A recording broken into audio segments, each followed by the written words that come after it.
As the patient arrives at the front desk, check the computer or chart to verify the patient's copayment amount.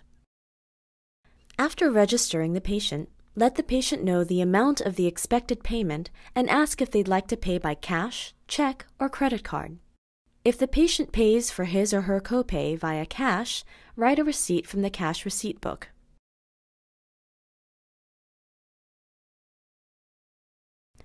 Using an approved cleaning tool, clean any dust and spilled toner from within the printer. When the printer interior is clean, replace the cleaning tool and the toner cartridge. Close the printer cover. In the maintenance log, enter information about the maintenance, including the date and your signature. Medical office supplies are ordered and received regularly. It's your responsibility to ensure that all ordered supplies have been received. Begin by opening the box of supplies and locating the packing slip. The packing slip lists the items that should be in the shipment. It is often attached to the outside of the box in a plastic envelope. Remove each item from the box and check it against the packing slip. If any items are missing, circle them on the packing slip. When the meeting begins, note who of the staff is in attendance and who is absent. Alternately, you can pass around a sign-in sheet. Discuss agenda items one at a time, keeping an eye on the time to prevent the meeting from running too long. When non-agenda items arise, determine if they should be included in this meeting or move to the next. Address any issues or concerns that arise in a calm, professional manner. Most insurance companies require pre-authorization before physicians perform any non-emergency services.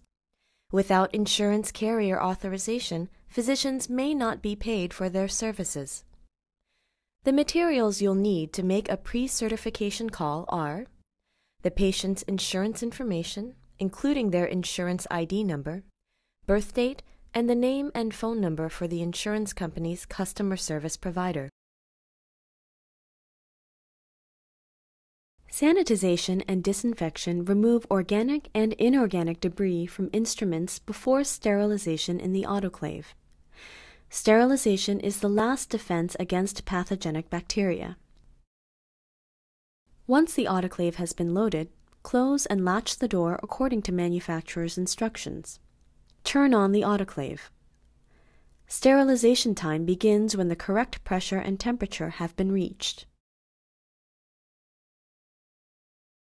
The axillary method of taking the temperature is recommended for mouth-breathing patients or for patients who have had oral surgery, trauma, or inflammation. This method is also recommended for infants, toddlers, and preschoolers who are too young to hold a thermometer in their mouths. Parents can hold a sick child close and provide comfort while an axillary temperature is taken. The measurement of weight and height is considered part of the routine that includes taking a patient's temperature, pulse, respirations, and blood pressure. Patients are weighed at each visit, initially to set a baseline weight, and on following visits to observe for trends or sudden changes. The following steps are for patients who can stand, follow directions, and step on and off the scales with or without assistance. Secure the slide on the stage with the slide clips. Revolve the low-power objective into place until it is seated or you hear a click. Turn the light on. Adjust the oculars so that you see only one field rather than separate left and right views. Using the coarse adjustment control knob, raise the body tube of the microscope and swivel the 10 times objective into place. Attach the lead wires to the electrodes.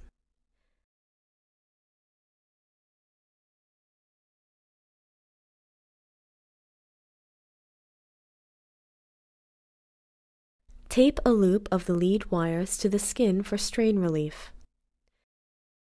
The computer communicates wirelessly with the Holter monitor. When the recorder has been found and identified by the computer, you can ensure the proper test parameters are selected. The computer and monitor will then sync up. Always ask the patient to repeat the instructions back to you before testing. Place earphones on the patient. Earphones are marked for the right or left ear. It is important that earphones are placed correctly for tones to be delivered to the proper ear. If you know which of the patient's ears has better hearing, start with that ear. Begin the familiarization portion of the test by routing the sound to the ear being tested. Stand behind and slightly to the side of the patient with an underhand grip on the gait belt. Instruct the patient to move the walker directly ahead until the back supports of the walker are even with the patient's toes. Instruct the patient to grip the handles firmly and step toward the walker with the stronger leg first, followed by the weaker leg. Repeat. The patient moves the walker first, then moves toward the walker. Ask the parent or guardian to hold the infant with the legs straightened and obtain the height measurement. Children who can stand with minor help from the parent can be measured on the stadiometer instead. Record the height on the growth charts and/or progress notes within the child's chart. Measure the child's head circumference. Use a plastic or paper tape measure at the greatest round distance of the head. Do not use a cloth measuring tape because it can stretch and give an inaccurate result.